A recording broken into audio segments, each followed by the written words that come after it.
Well, you'll definitely need that for this afternoon because it's going to be another hot day. Not as quite as hot as what we saw just yesterday.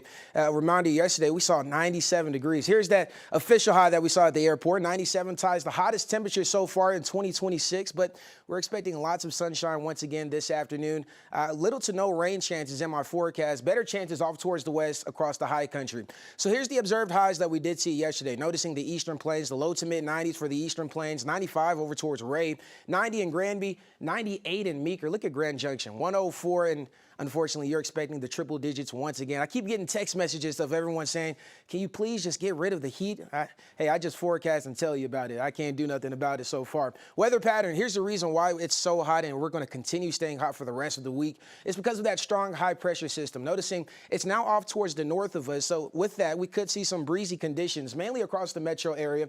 We're talking about wind gusts closer to 10 to 15 miles per hour at times, but really not too crazy. We're not talking about a bad hair day out there, but it's just enough to see at least some elevated fire risk. That's right across the Front Range, parts of the metro area, up and down the I-25 corridor, and then also over towards the northwest portions of the state. So just be mindful out there and be smart this afternoon as well. Next 12 hours, temperature-wise, really warming up and heating up. We're talking about lots of sunshine. The low to mid 90s is what we're forecasting for this afternoon. Here's my forecast for this afternoon. Lots of sunshine, 95 degrees here in Denver.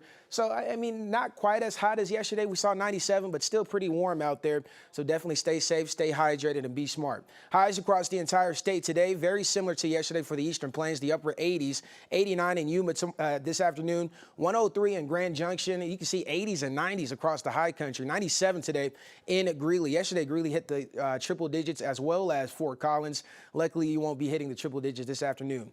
Futurecasts across the state, there's those isolated showers and thunderstorms mainly across the high country, talking about Aspen, maybe Glenwood Springs, especially down towards the San Juans. Very similar to yesterday, very brief and quick, nothing to cancel any plans. Some beneficial rain that we definitely need. For us across the Front Range, though, we're not really seeing any precipitation, especially over towards the eastern plains. We're going to stay nice and dry this afternoon. Air quality alerts, mainly for ground ozone. Noticing up and down the I-25 corridor, that's for the ground ozone. Everywhere else is wildfire smoke, talking about down towards Pueblo, as well as over towards Montrose. So just be mindful of that if you have any respiratory issues. But guess what? As we head into tomorrow, really not much changes. 94 degrees is what's in my forecast. Very similar to what we're seeing just this entire week. We're going to stick around with the 90s each and every day. Lots of sunshine. Still no precipitation in my forecast, at least for us across the Front Range. 7-day forecast, noticing tomorrow, 94 degrees, 93 as we head into Thursday. The next rain chances doesn't really return in that monsoon moisture until the end of the week, especially as we head into next week. We're talking about on Monday, look at that, about 40% coverage-wise for isolated showers and thunderstorms. Should stay below severe limits, but overall staying nice and dry each and every day. The upper 90s quickly returns as we head into this weekend.